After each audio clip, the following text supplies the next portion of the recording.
Hello, my dear viewers. I wish you pleasant viewing and a wonderful day. I also look forward to your feedback in the comments. My name is Caroline, and at exactly 8:06 a.m. on a pale gray Tuesday morning, I was fired. Not laid off, not let go with regrets, not even offered a moment of pretense or politeness. Just fired. The project is completed. We no longer require your services. Those words came from Damon, my department manager, a man whose technical knowledge ended at the ability to spell JavaScript and who once asked me what GitHub was. He read the line from a printed script, probably typed by HR. He didn't look up, he didn't stumble, he didn't even blink. I should have been furious, or heartbroken, or something, but I wasn't.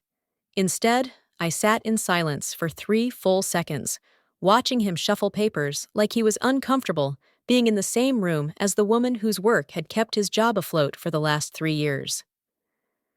I gently closed my laptop, the one I bought with my own money after the office-issued one kept crashing mid-build. I slipped it into my leather bag, stood, and adjusted my blazer. "Understood," I said simply. My voice was level, calm, the kind of calm that made people nervous.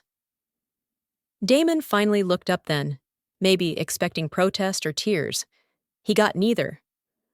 I turned and walked out of the glass-walled conference room and through the open-plan office. Eyes followed me, some full of pity, others just curious. Not one person stood up or spoke. It was like I was already gone. My heels echoed with every step. They were the same heels I wore the day I pitched the final architecture for Project Helianthus, the most ambitious initiative the company had launched in a decade. The same project I had poured 14-hour days, sleepless weekends, and a piece of my soul into. And now, without warning, they had stripped me of it. Or so they thought. Because what they didn't know was that in firing me, they had triggered Failsafe. Failsafe wasn't malicious. It didn't delete data or infect networks. It wasn't a tantrum made digital.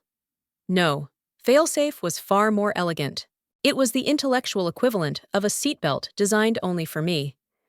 It was embedded in the deep veins of Project Helianthus's code. Not hidden, not encrypted, just quiet. Quiet like the backup plan of someone who had been underestimated too many times. The moment my credentials were revoked, Failsafe initialized. At 8:07 a.m., the first subroutine activated. Administrative access logs began rerouting through a secure internal proxy. By 8:09, permission trees began pruning themselves, recursively locking out upper-tier access for anyone without verified biometric ID, mine. At 8:12, core synchronization modules started returning checksum errors, and not the kind easily solved with a fresh pull or a server reboot. No, these were persistent, deep, logical inconsistencies designed to appear like legacy code conflicts. Debugging them would take weeks. At 8:15, the CI/CD pipeline entered a sandbox loop, isolating itself from the production environment. What this meant in plain terms was that all builds from that moment forward were non-deployable. They could compile, sure, but they wouldn't run. And at 8:22 a.m., someone noticed. I was already 3 blocks away by then, sitting on a cold metal bench outside the coffee cart I stopped at every morning. The barista handed me a too-hot cappuccino with a crooked heart shape in the foam. I thanked her, found a patch of sunlight, and sat. The city moved around me, oblivious, loud, alive. But inside, everything had gone still. It wasn't joy I felt, or satisfaction. It was something quieter, relief, a kind of bittersweet release. I'd rehearsed this moment in my head too many times to count, but I never imagined it would feel like this. My phone buzzed once, then again. Then it started ringing. I didn't answer. Failsafe wasn't about vengeance. I had no interest in revenge, not really. What I wanted was protection. Because from the moment I joined that company, I was treated as a tool. I wasn't included in meetings where my ideas were discussed. I wasn't offered a raise after tripling our output efficiency.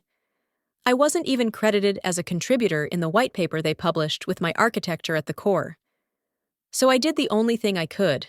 I protected myself the way I knew best. Failsafe was written in layers, logic trees that depended on input only I could produce, functions that called submodules named after obscure literature references only I recognized, dependency files that looked like legacy cruft but were actually weighted priority flags that could determine system load balance in seconds. It took me years to build it right. It took them exactly 16 minutes to bring it all crashing down. By the time they tried to regain access, it was too late. I had walked away from the company, but not from my work, because failsafe meant that if I was removed unjustly, the code wouldn't belong to anyone else. And now, as the emails and Slack messages poured in from panicking managers and confused engineers, I took one last sip of my cappuccino and smiled. This wasn't over, not by a long shot. But for now, I had time, and they had a mess they couldn't clean up without me. Everything they thought they owned was still mine. They just didn't know it yet. The first version of what would become Project Helianthus was built in a windowless room that smelled faintly of toner and mildew. The company called it Storage 2B. I called it the Burrow, a broom closet rebranded as office space, with a cracked linoleum floor, exposed conduit running along the walls, and a desk that looked like it had been pulled from a demolition site. There was one flickering fluorescent light overhead that buzzed with a frequency only I seemed to hear, and the HVAC vent rattled like it had a grudge. Most people couldn't tolerate more than a few minutes in there. I lived in it. That's where I built the future. I worked on a folding chair with no cushion, hunched over a dented monitor, balancing 3 notebooks full of rough logic and half-baked syntax. I taped mock-ups to the walls, covered every inch of the whiteboard with branching data flowcharts. I was solving problems no one had thought to name yet. It wasn't glamorous, but it was mine.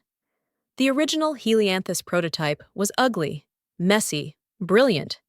It crashed 5 times an hour and chewed memory like popcorn. But when it worked, it could analyze user traffic, self-correct routing paths, and reallocate compute resources in real time without a single line of manual input.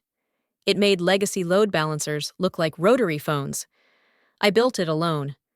Not officially, of course. Officially, I was technical assistant on another team. I had no direct reports, no project code, no authority. My proposal was ignored, my prototype shelved, and my name absent from every version history that counted. But late at night, after the Slack notifications went silent and the overhead lights dimmed, I stayed. I wrote, I tested, I failed, I rewrote, for months. The day it finally worked, really worked, I remember sitting back in my chair, staring at the screen, heart pounding. And for the first time, I let myself imagine a future with my name on the thing I'd created. Instead, what I got was silence here. At first, they humored me. A quick demo at the Friday stand-up. A raised eyebrow or two. Then suddenly, my manager was asking if he could show this to leadership. The next week, he was calling it a collaborative initiative. By month's end, the deck had changed. Damon's name up top, a few engineers listed as contributors, and mine, gone. I said nothing. When they scheduled a meeting with external stakeholders to show off the new system, I wasn't invited. I only found out because someone asked me to print handouts. I started noticing it everywhere. In the codebase, my custom module headers were replaced with generic labels. In the internal wiki, my notes were copied verbatim and posted under someone else's account. My terminology was being quoted in planning documents by people who didn't even understand what it meant. It felt like vanishing in slow motion. I tried to raise it gently. I sent emails, added comments, even brought it up in a 1-1 with Damon. He smiled like it was all a joke. "Come on, Caroline. Everyone knows you're the brains behind this. We're just cleaning up for presentation." Everyone. Except the board, the execs, the potential buyers. At the launch party, they handed out champagne and tiny cupcakes with the Helianthus logo printed on sugar. Damon stood in front of the screen, arms wide, talking about the future, our future. I was in the back, watching the live server logs for any failures. They toasted to innovation. They took selfies. I filed 2 bug reports and went home without saying goodbye. By the time the Q2 report was published, Helianthus had become the company's crown jewel. It was all over the investor calls. A revolution in real-time load management. Damon was interviewed by a tech blog. He talked about sleepless nights and breakthrough algorithms. He didn't mention my name. I was still listed in the company directory as software support specialist. I didn't need credit. I didn't even want applause. I just wanted to exist in the thing I made. So I did what engineers do. I built around the problem. I began designing failsafe. At first, it was small. A few conditional checks buried in configuration files. Then triggers. Then override keys, biometric locks, logic gates that couldn't be tripped without my hand. Not sabotage, not revenge, just protection.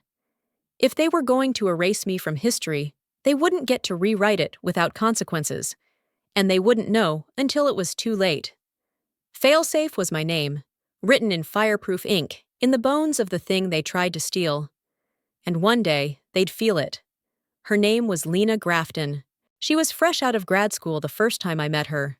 Sharp, enthusiastic, and endlessly curious. She reminded me of myself, a long time ago, before I learned that brilliance didn't protect you from being erased. She arrived as an intern, wide-eyed and hungry to prove herself. Back then, she called me Caroline, with something close to awe. I was the one she followed, shadowed, peppered with questions about modular optimization, load balancing techniques, and the theoretical structure of adaptive routing systems. I was patient. I shared everything.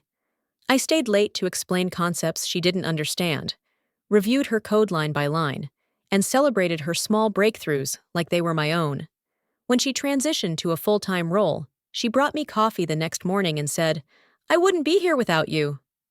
I believed her. Then the company changed. They called it a restructuring, new leadership, new philosophies. Collaborative innovation, they said, which meant whoever presented loudest got the praise. Whoever knew the right buzzwords earned the seat at the table. Lena adapted almost overnight. She stopped coming to me with questions. She started using the language I had taught her to explain systems I had built. Only now, she used them to impress the very people who once ignored my contributions. I heard her on a call describing the modular integration layer of Helianthus, repeating my words verbatim, down to the metaphors I used to explain it in one-on-one sessions. I confronted her gently at first. "Hey, I noticed you didn't include me in the architecture overview this week." She gave me a smile, too wide, too sweet. "It's just easier politically, Caroline. You understand, right?" No, I didn't understand. Soon, she was sitting in meetings I wasn't invited to, presenting documents I hadn't reviewed. Documents that contained my code, my diagrams, my notes, reformatted, relabeled, and submitted under her name. The metadata was altered. The authorship chains broken. The file names changed from my cryptic shorthand to something flashier, cleaner, more executive-friendly. Then the praise came. "Lena's architectural intuition is rare," Damon said in a review meeting. "She sees the future before the rest of us do." I sat in silence, my stomach twisting, a future built on my past. The worst part wasn't even the theft. It was how seamless it became. Soon I was being asked to assist her, to test builds, to audit functions, to help with deployment schedules, as though she had always led, and I had always followed. Then the patent filing happened. I found out the way most people find out something awful, by accident.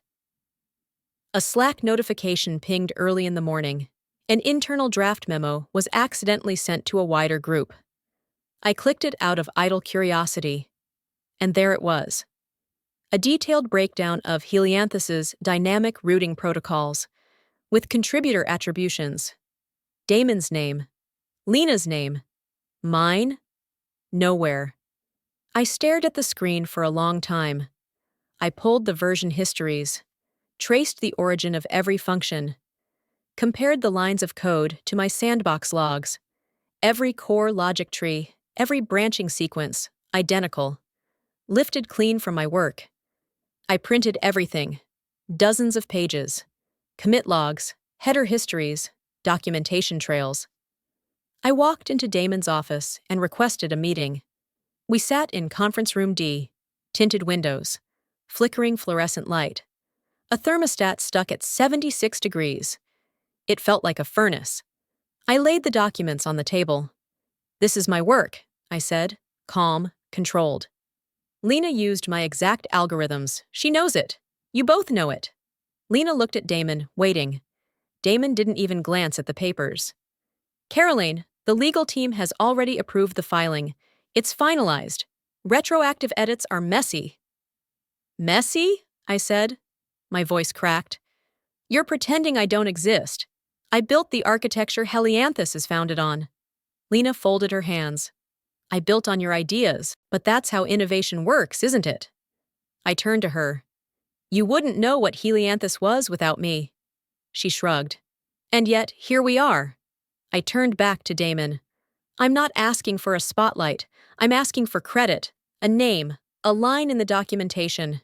He sighed. "We appreciate your contributions, but the direction we're going in requires more aligned leadership." Aligned. Compliant. Erasable. I stood. "Then I'll make my own alignment." Failsafe had already been written, but that day I refined it. I walked out of the conference room without another word. Lena didn't stop me, didn't say goodbye. Her betrayal wasn't clumsy or accidental, it was surgical. She didn't just learn from me, she studied me. And when she was finished, she took everything I gave her and weaponized it. Some knives come with ribbons, smiles, signatures, but a knife is still a knife. Julian Keene arrived in a cloud of charisma and curated charm, with the kind of energy that made marketing departments swoon and engineering teams grind their teeth. His first day was a spectacle: ribbon-cut banners, catered croissants, and a polished welcome video that made it look like the company had just discovered fire. Julian was young, mid-30s maybe, but carried himself like a man who had already reinvented Silicon Valley twice. He spoke in slides. Every sentence ended with a flourish. When he shook your hand, he gripped your elbow with the other, like he was anchoring you to a future he had already imagined. "This isn't just a company," he told the gathered staff on day one. "This is a movement. And we're not selling a product. We're delivering a revolution." The engineers, those of us who had lived through the long nights and ugly builds, didn't clap. The comms team looked ready to canonize him. Julian didn't care how anything worked. He only cared how it looked like it worked. His first priority was media. He walked through the office with a photographer in tow, stopping by whiteboards and servers like a tourist snapping photos at a monument. When he reached my desk, he tapped my monitor, mid-debug, and smiled for the camera. "Caroline," he said, the corners of his mouth stretching wider than polite. "The wizard behind the curtain. I've heard stories." "I'm just trying to keep the curtain from collapsing," I replied. He laughed like I'd told the punchline of his own joke. 2 weeks in, he summoned me to his office. It was absurd. Glass walls, custom lighting, a desk too sleek to support actual work, a set of designer chairs that made sitting feel performative. "Caroline," he said, lounging like a CEO on a tech podcast cover. "Legal tells me Helianthus is heading into patent finalization. We just need a few signatures to wrap things up. Nothing heavy." He handed me a folder. Inside, a formal inventor declaration. I opened it slowly. My name, and only my name. For a moment, I didn't breathe. Julian leaned back, hands behind his head. "It's just to streamline things. When we go public, we need a face for Helianthus. A creator. And hey, everyone says you're the brain here."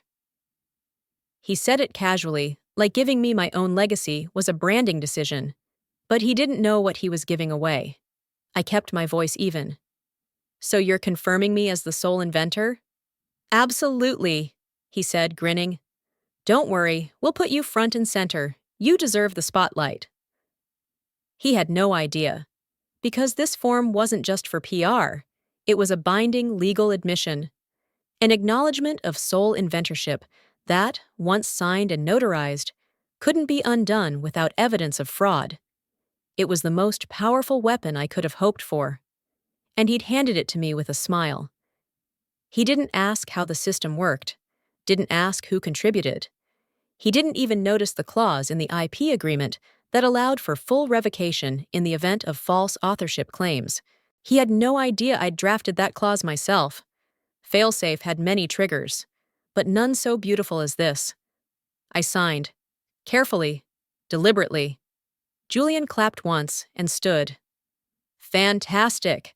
I'll get our brand team to set up a shoot. Maybe a fireside chat? Caroline. The woman who built the future. We'll make it viral. I nodded, standing as well, slipping the signed form into the folder. Let me know when the shoot is. I'll wear something revolutionary. He laughed, already tapping a message into his phone. As I walked out, the folder tucked under my arm, I felt a slow, deep satisfaction settle into my bones. They had erased my name once, not this time. This time, they'd written it themselves. And with that signature, Julian had given me full authorship, legal precedent, and most importantly, control. Failsafe acknowledged it, logged it. The moment the ink dried, a new condition locked into place in the back end. If my name disappeared from the system again, the architecture would begin to degrade, function by function, until only I could restore it. This wasn't revenge. This was reclamation. And the countdown had begun. At exactly 8:14 a.m., 14 minutes after I was dismissed with no warning, no gratitude, no decency, Failsafe activated. It didn't explode into action. It whispered. A breath through the digital veins of the system, tracing lines of code, sending silent signals to embedded scripts nested so deep within the infrastructure that even the architecture maps had started treating them as immutable. To the untrained eye, it looked like nothing at all. A regular maintenance audit. A routine sequence of health checks. But this was the moment I had been preparing for, scripting for, dreaming about, through sleepless nights and soul-shrinking meetings. At 8:14:02, the Helianthus runtime containers received a forced purge signal, masked as a routine update. The CI/CD pipeline obeyed, as it had always done. It trusted the permissions, trusted the source. Why wouldn't it? The commands bore my cryptographic fingerprint. 30 seconds later, every instance of the Helianthus codebase began collapsing inward. Cloned repositories, shadow backups, test branches, even outdated legacy modules from 6 quarters ago were replaced with null sets. Not deleted. Rewritten. Overwritten. Reduced to architecture placeholders and generic API stubs. At 8:14:49, the second phase launched. An autonomous legal agent, operating within a private blockchain node I had seeded 3 years ago, triggered a formal patent application. It included a detailed technical schema of Helianthus, every layer, every function, every decision tree. My name stood alone in the inventor field. Not a co-author, not a contributing engineer, sole creator. The application pulled metadata from dozens of sources, file histories, commit timestamps, even biometric data from my secured workstation sessions. And Julian's signature, oh, that golden stamp of legitimacy, appeared right where it needed to be. The fool had authenticated my dominion without reading a single clause. By 8:15 a.m., I was no longer just the architect of Helianthus. I was the legal owner. They didn't know yet.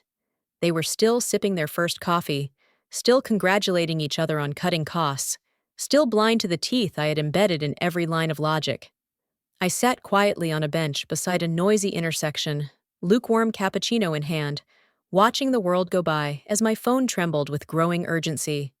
Slack messages, flagged alerts, emails with subject lines all in caps. Urgent. System down. Need access now. At 8:16, the monitoring dashboard inside headquarters started spitting red flags. Back-end APIs began throwing 503 errors. The load balancers no longer knew where to send traffic.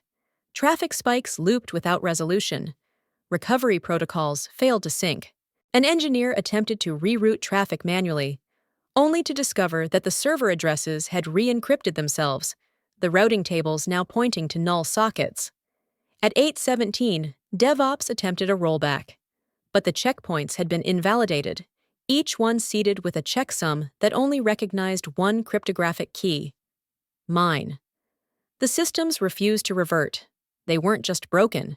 They had lost the very memory of what once functioned. At 8:18, a junior engineer raised the flag. Breach suspected, initiating lockdown. They scrambled to isolate the production environment, unaware that the threat wasn't coming from outside. It had always been inside, resting like a ghost in the walls.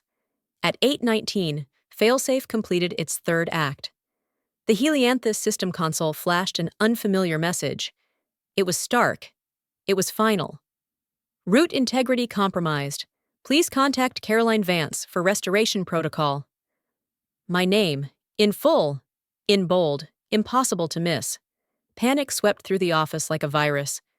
By 8:20, Julian was shouting into his phone, face pale, suit jacket crumpled.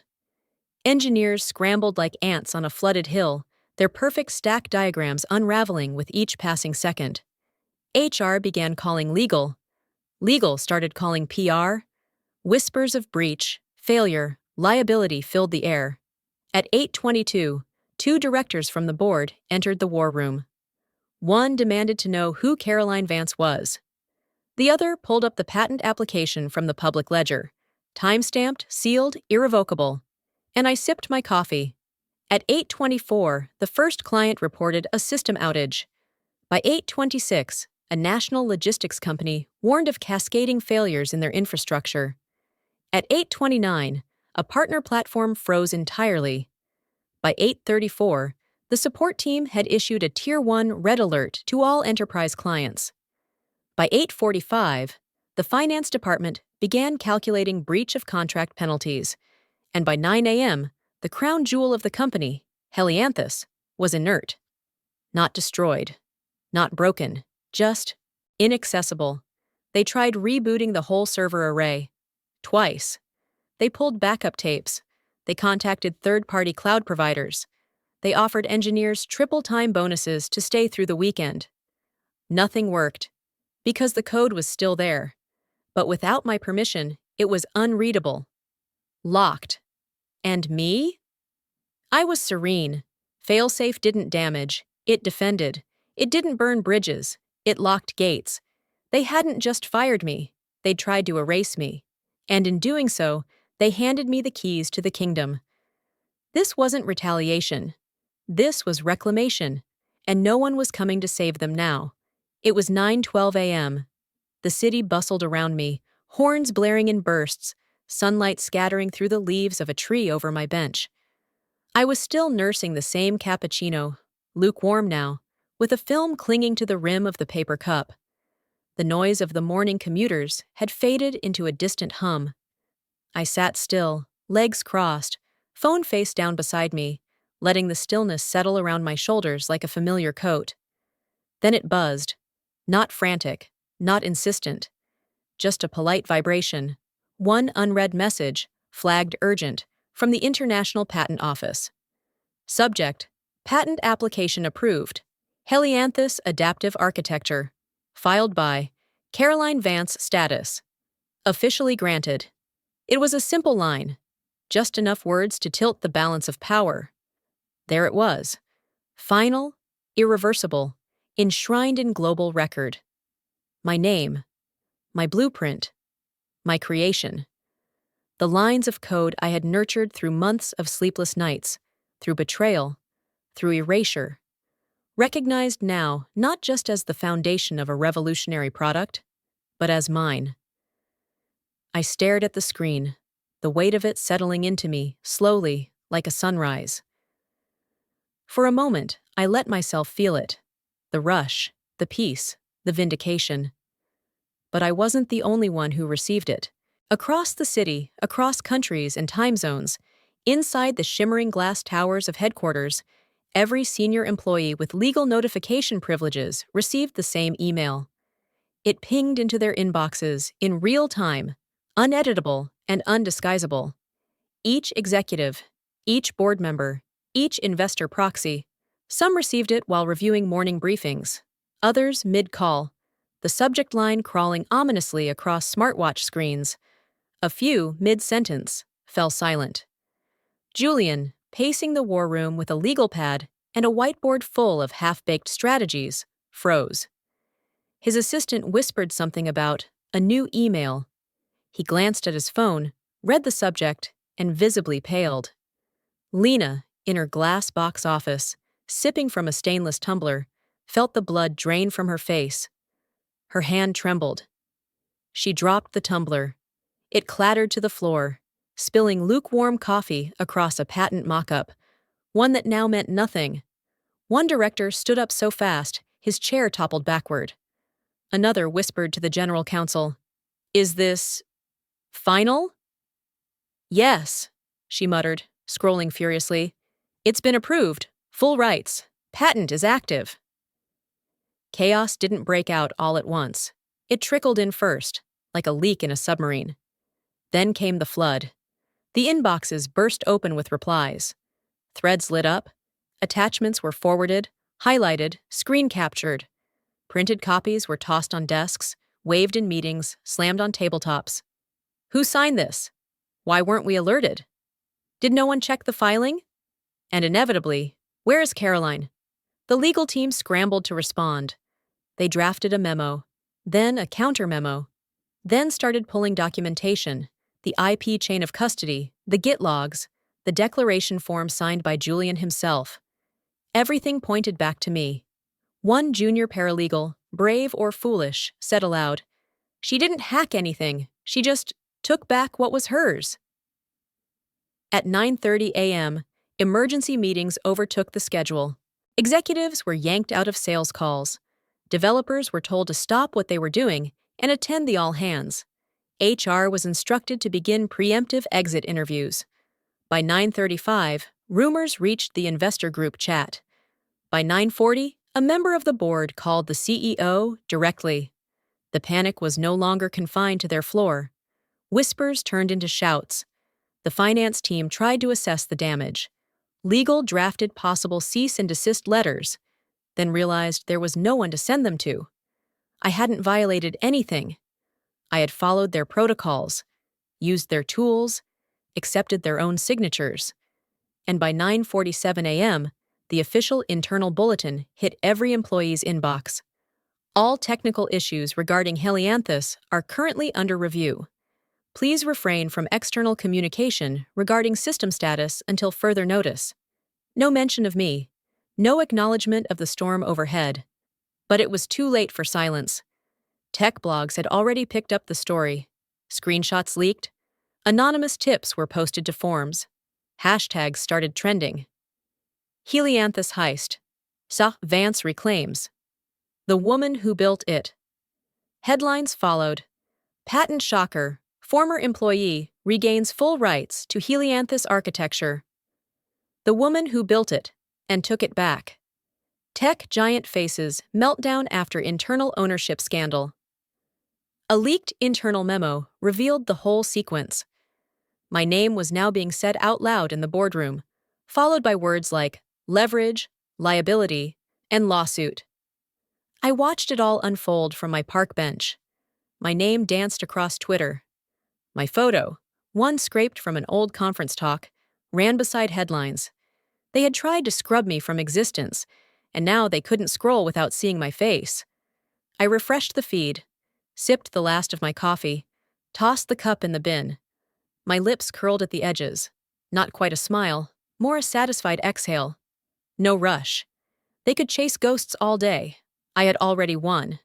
By 10:02 a.m., and the world started paying attention. The first article appeared on a niche tech blog. Fired at 8:06, patented by 8:14. The Caroline Vance story. It gained traction in minutes. Then came the bigger players. Fast Company, Wired, Bloomberg, The Verge. Each headline louder than the last. They called it the boldest intellectual property counterstrike in modern tech history. At 10:15, my name trended across multiple platforms. Caroline Vance, SU failsafe triggered, SU 814. She built it. And then came the think pieces. Analysts and legal experts dissected the failsafe timeline, praising its elegance. 8 minutes, one quiet analyst, total inversion of corporate power. There were podcasts by noon, with one host breathlessly declaring, "This is the revenge of the undercredited. The silent foundation just became the headline."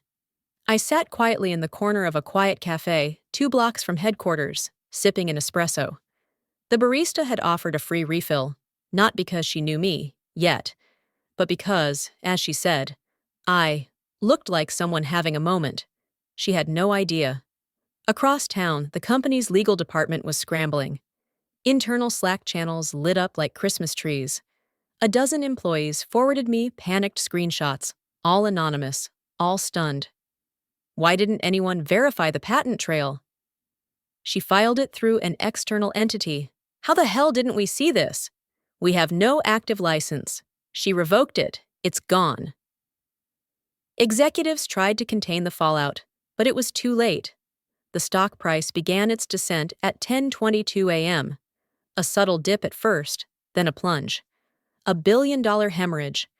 By 10:45, 2 major investment firms had divested. Screenshots of a boardroom Zoom call surfaced, showing Julian Keene pale and shell-shocked. The caption below one image read, "When you realize you just fired the patent holder." That meme went viral. By lunchtime, I was receiving interview requests from every major news outlet, offers from VC firms, keynote speaking invites, legal counsel volunteering pro bono. And somewhere in the chaos, an old interview from my grad school days resurfaced. A nervous 20-something Caroline with wild hair and huge ideas. The clip had been recaptioned. They erased her. She rewrote the script.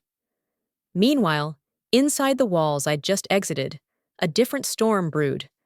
Top brass had convened an emergency meeting, but half the leadership team was already implicated in leaked messages, threads proving they knew I had authored the system. My version of events wasn't just believable, it was bulletproof. Employees started resigning in protest. Others, fearing legal exposure, began forwarding documentation to my inbox, evidence of stolen credit, manipulated reports, and systemic bias. It was a digital mutiny, and I had lit the match. By 2 p.m., Helianthus Corp. Had lost $1.7 billion in market value. 3 board members resigned.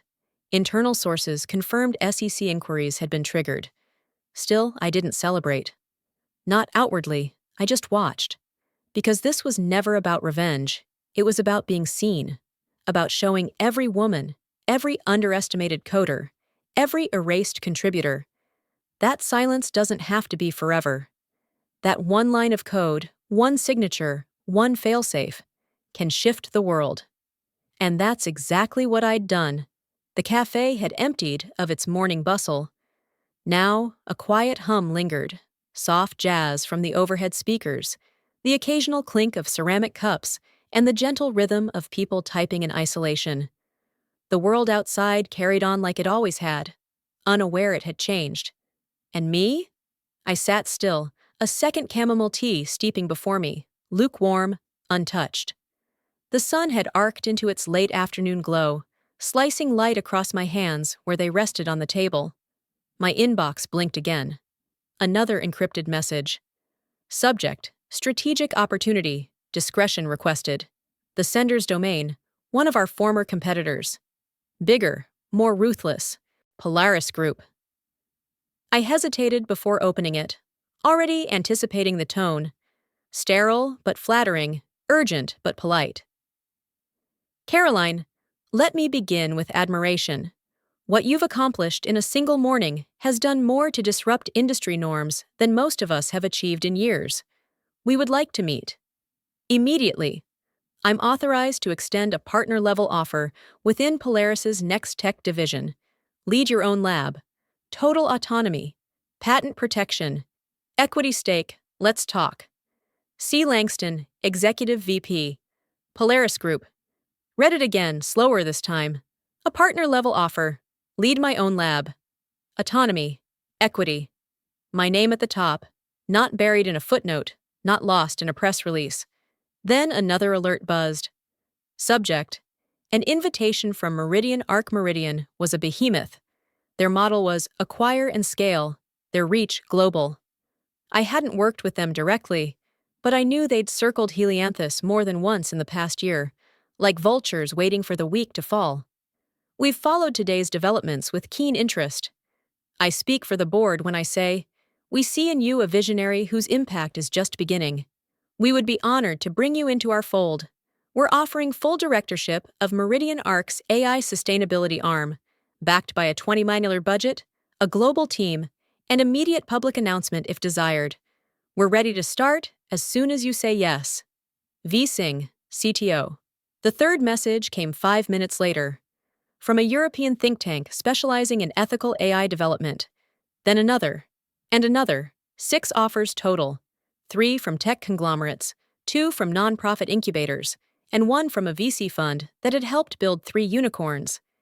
Each different in tone, each promising ownership, voice, visibility.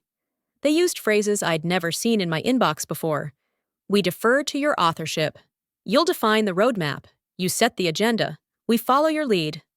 My name was no longer a liability. It was currency. And yet, I leaned back in the seat, feeling the cushion's subtle give behind my shoulders. I reached for my tea and took a sip, still too warm. I wasn't ready, because beneath the validation, there was something else humming just below my skin, an ache I hadn't named yet. Not grief, not satisfaction. Something like hesitation. They were all offering to crown me now. But where were they when I was invisible? Where was this chorus of recognition when I was ghostwriting performance reports? When Lena took credit for the third-stage predictive models? When I asked, begged, to be listed as co-inventor and got a silence colder than stone? I opened my notebook, handwritten, the same one I'd carried to late meetings, code reviews, even my performance evaluations. The corner of the page still held Julian Keen's signature from the day he'd signed off on the patent, unknowingly giving me the final tool I'd need for failsafe. He had smiled then, not at me, at the flash drive, and I had smiled back because I knew what was coming, knew what none of them saw or chose not to. The silence, the sidelining, the refusal.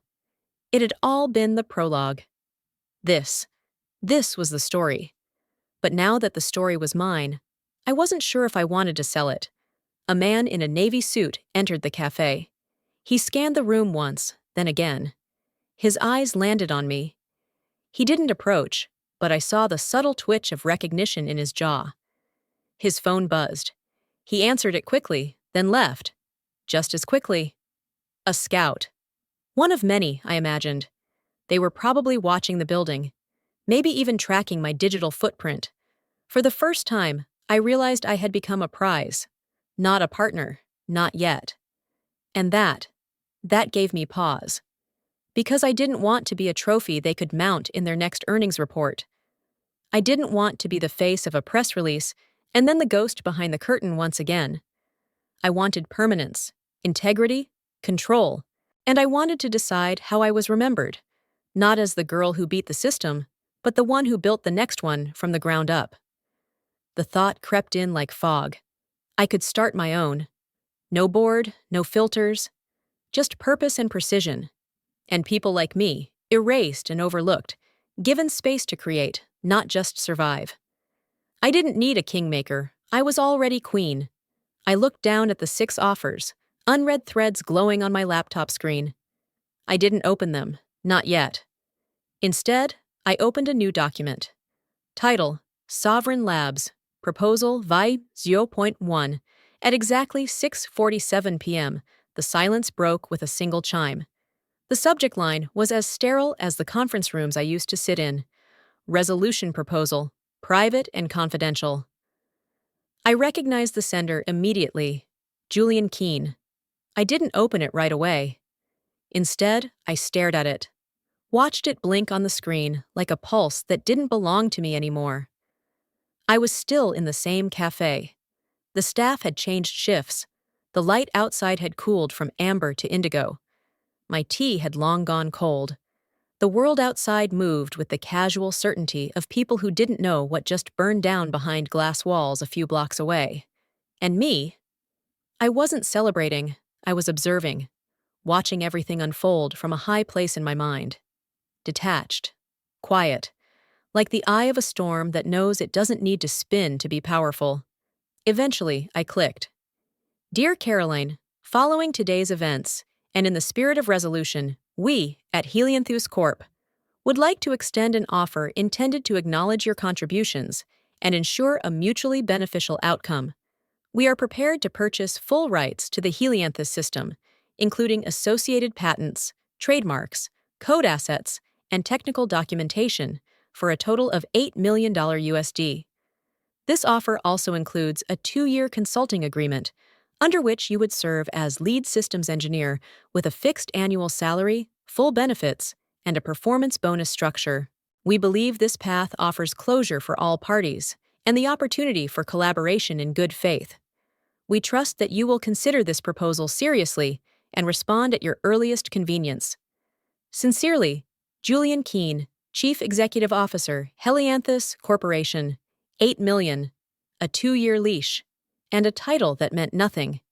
They wanted to pay for my silence, for the right to rewrite history again, only this time with a $sign instead of a deletion. I stared at the message until the edges of the words blurred. Not one word of accountability. No mention of the erasure, the theft, the humiliation. Just a contract, a buyout, an attempt to convert justice into a tidy transaction. And what struck me most wasn't the arrogance. It was how predictable it was. I opened a new message window and typed without hesitation. Julian, thank you for your message. I decline. Caroline Vance. I didn't pad it with explanations. I didn't offer alternatives. No negotiation. Just a mirror of the cold professionalism they'd always used on me. They had tried to erase me. They did not get to buy me. The email sent with a quiet swoosh. 10 minutes later, I closed my laptop. The sky outside had darkened to navy. I could see my reflection in the glass now. Tired. A little sunken, but clear-eyed. I looked like someone who had passed through fire and hadn't been consumed, just forged. Then came the second message. Subject. It's time. Let's talk. It was from a different Lena, not Jacobs. Lena Chu, CTO of Arcadium Systems. She didn't preface her message with pleasantries. Caroline, today was the day the tide turned. You didn't just win, you shifted the axis. You've built something rare, and not just in code. Arcadium has followed Helianthus from afar for years. We know your name. We knew it before today. I'm stepping down in Q1 to found a climate AI institute. Arcadium will need a new chief technology officer, someone who can lead, innovate, and protect integrity at scale. You're the one. Not because of today, but because you were always the one. Today just proved it. If you're ready, the board is ready. Full control, full visibility. Build your own team, shape the direction. We'll wait for your word. And no, we're not offering to buy your tech. We're offering to help you expand it. Lena C. I sat back, spine against the wood paneling, and read the message 3 times. She wasn't offering a payout. She was offering a platform, a voice, a seat at the table I had never been allowed to touch. No consulting contract, no conditional offer buried in PR language, just recognition, and an invitation to shape something real. I thought about what that would mean, my own roadmap, a culture I could help rebuild from the inside out, a chance to elevate others who had been silenced like me. It would be work, hard work, but it would be mine, all of it. And maybe for the first time, I wouldn't have to code from the shadows. I looked back at the 2 messages. One was a bid to reclaim control over what they'd lost. The other was a hand extended across the divide. And for the first time since this all began, I felt something break loose in my chest. Not rage, not bitterness. Hope. A quiet one, but real. The building hadn't changed.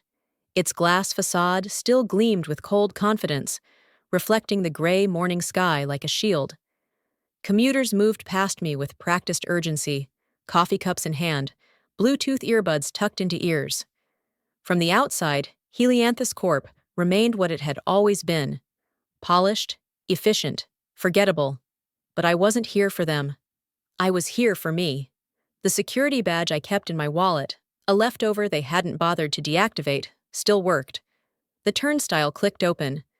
I didn't stop to wonder if it was oversight or reluctance. I stepped through like I belonged. Because once, I did. The elevator to the 17th floor felt slower than I remembered. Or maybe it was me.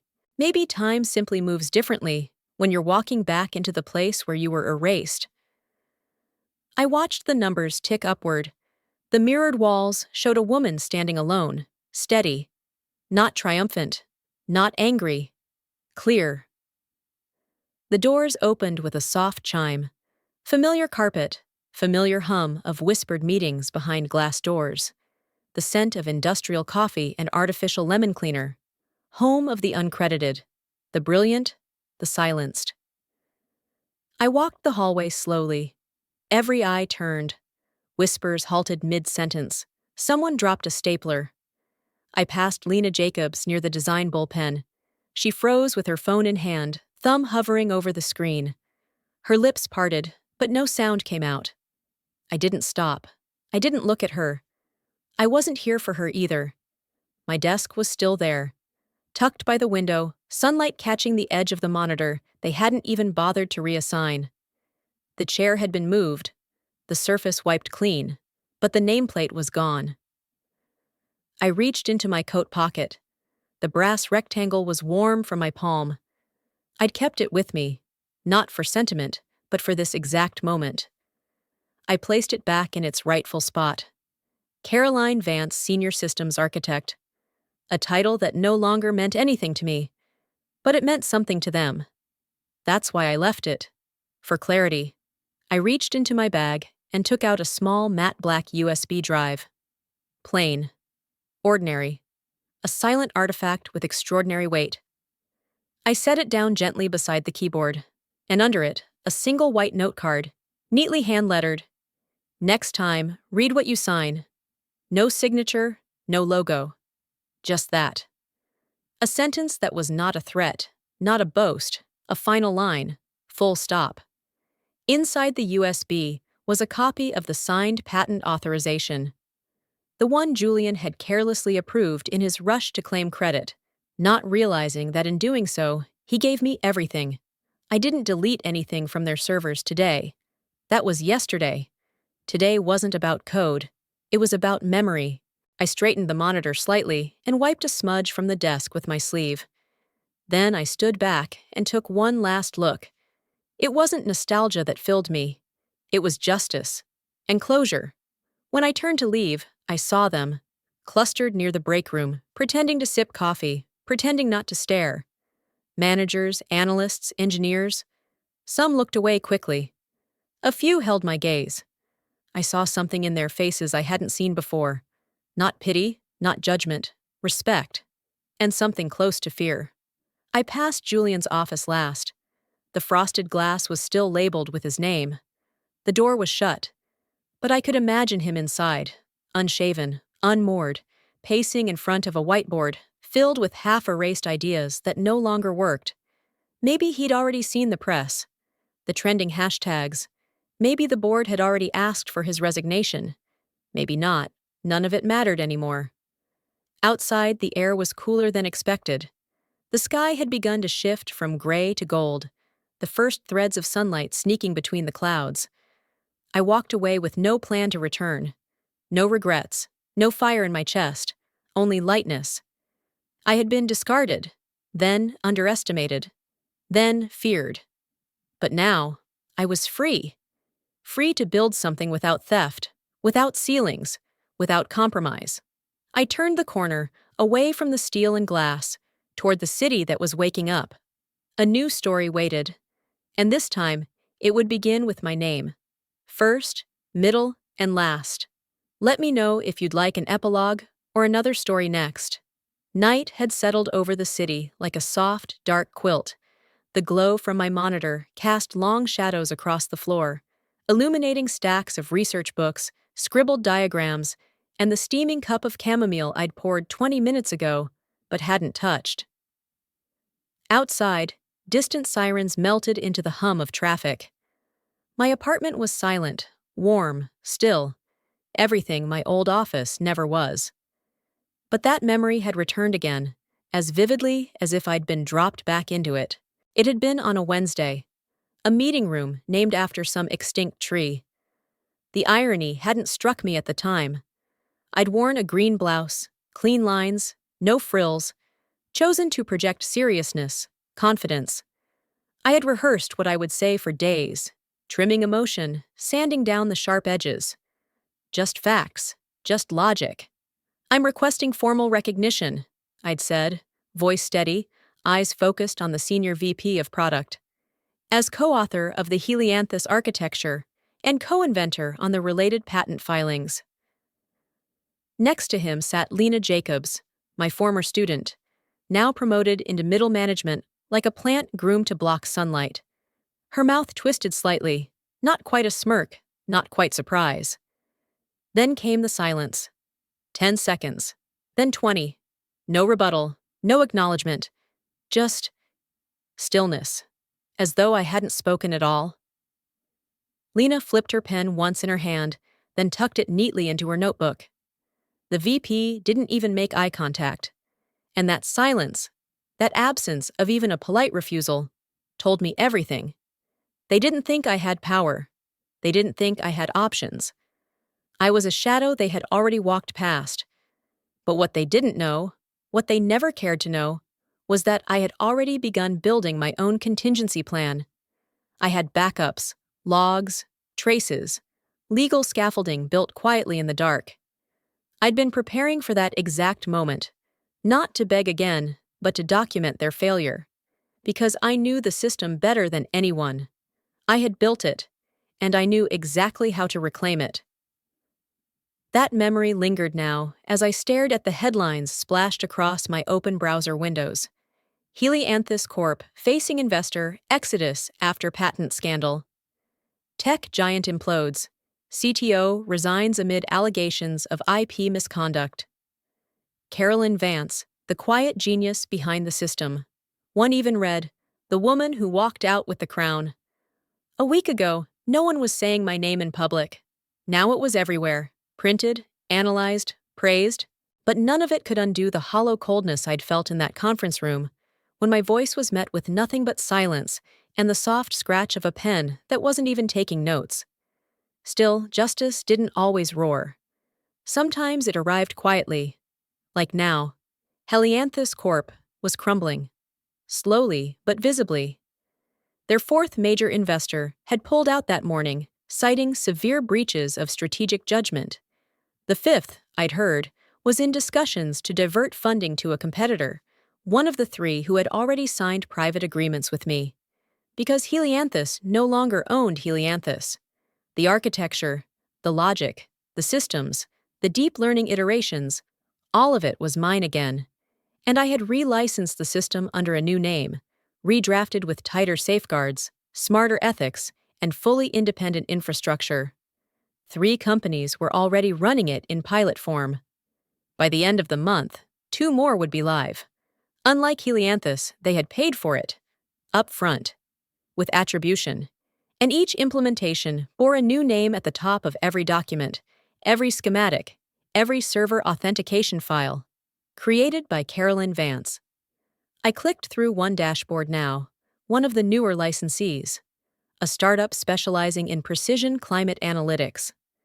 The Helianthus core had been adapted to forecast wildfires using AI temperature drift models I had once written during a weekend hackathon when no one bothered to approve the overtime hours. Now those same models were saving lives. Across the internet, the support had been overwhelming. The hashtag #SheBuiltIt had taken on a life of its own. Young coders messaged me with stories. Some from within Helianthus, some from other companies with eerily familiar patterns. I built it, they buried me. They said I didn't fit the team culture. Turns out I was the culture. I had become a symbol without intending to. I never wanted to be famous. I wanted to be credited. There's a difference. My inbox was flooded with job offers, interviews, podcast requests, invitations to speak at panels about ethics in AI, corporate accountability, and the future of IP law. I hadn't responded to any of them, not yet, because this moment wasn't about stepping forward. It was about honoring what I had survived. I reopened the last message from a name I didn't recognize, someone young, judging by the email handle. The subject line was simple. "Thank you for going first." The body read, "They said I should be grateful just to be in the room. I watched what you did. You made space for the rest of us. I don't want to stay invisible anymore, so I'm not. Not today." I closed my laptop. Outside, the moon had risen, gentle, unapologetic, and the silence that once buried me? Now it belonged to them. Let me know if you'd like to continue into an epilogue or start a new thread in Caroline's journey. There's a silence that breaks you. And then there's the silence you build yourself, brick by brick, until it surrounds you like a home. The kind I'm in now. It's just after midnight. The city around me is a living thing, soft in some places, jagged in others, but mostly just breathing. From the rooftop of Sovereign's newly rented lab space, a reimagined warehouse with iron beams and glass walls, I can see the old world falling apart in the distance. And I can feel the one I'm building rising beneath my feet. The cold wind brushes past my face, sharp but not cruel. I close my eyes and listen, not to traffic or machines or the ever-churning tech feed, but to the sound of myself. Still here, still standing. I remember thinking once that victory would feel like applause, that justice would roar like thunder, roll in like a storm, shake buildings. But it didn't. Justice, it turned out, was quiet. It was the absence of fear, the absence of need. It was this stillness, where I no longer depended on the validation of people who tried to unright me. I didn't get here by accident, and I didn't get here alone either. Sovereign had started as a name scrawled in a notebook, one I kept hidden behind layers of folders in case someone at Helianthus ever searched my files. It wasn't a company then, just a whisper, a promise, a world where no voice would be buried, where authorship wasn't erased the moment a woman left the room. Now it was real. 5 weeks after the storm broke, Sovereign Labs had launched its beta system with 3 mid-sized firms and a nonprofit tackling data transparency in under-resourced regions. Another 6 were in talks. 2 of them had fired Helianthus as their service provider. Quietly, but with intent. Our systems, my systems, were live. Running, learning, adapting. Not just code. Culture. Every engineer who joined Sovereign signed a different kind of contract. One that named every contributor in every phase. One that embedded authorship directly into the codebase. Metadata tied to each fingerprint. Immutable, documented, credited. No more shadow work, no more whispers. And the best part? We weren't loud about it. We didn't need to be. That was the thing Helianthus never understood. Power doesn't always scream. Sometimes it whispers so clearly you never forget the words. I sat on the rooftop bench and pulled a thin notebook from my coat. Battered, familiar. The one I'd used when I first started building the architecture that would become Helianthus. My Helianthus. Before they took the name and scraped me out of it. Flipping through the pages, I saw sketches of interface logic, sleep-deprived formulas, notes in the margins like, run temp shift mod before metadata parse. Then, tucked near the center, a circled phrase, make it impossible to forget. That had been my goal, not revenge, remembrance. And now I had done it. Not by burning down their world, but by building a better one. I thought of the press, of the endless interviews I declined, the panels I avoided. Every major outlet wanted the same angle. The woman who took down Helianthus. The female founder who outplayed Silicon Valley. They wanted me to perform the role, the firebrand, the conqueror. But that's not who I am. I don't want to be famous. I want to be irreversible. That's what Sovereign is. What I am now. Not just a survivor, not just a builder, a name no longer removable. They tried to cut me out of the picture. Now I'm the frame. I looked down from the rooftop and saw the glow of our engineers still inside. Mireya was laughing at something, shoulders loose, confidence shining through the glass. Caleb, the youngest hire, was playing ambient synth on the speakers while debugging a test environment. No one was watching the clock.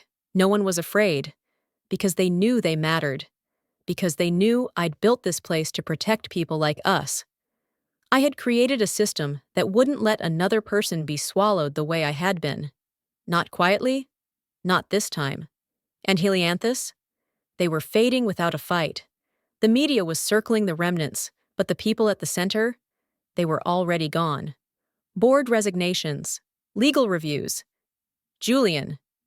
Last I heard, he was in talks for a corporate consulting gig somewhere irrelevant. The irony made me smile. Because the world no longer looked to them for innovation. It looked to me. I pulled a single item from my pocket. One last artifact. The nameplate I had once reclaimed, then left again on that final visit. But this one wasn't brass. It was glass. Etched. Caroline Vance, founder and lead systems architect, Sovereign Labs. I ran my fingers across it. And then, without hesitation, I placed it in the soil bed of the rooftop garden beside a young sapling we'd planted to mark the company's first milestone. Let it grow with the roots. Let it anchor here. Not on a desk they cleared without warning, but in a place that won't forget me when I'm gone. I leaned back, eyes fixed on the stars. The sound of silence wasn't emptiness, it was peace. The kind that comes when you've rebuilt everything they tried to destroy. Not louder, just stronger. Let me know if you'd like to add an epilogue or extend Caroline's journey into a new arc.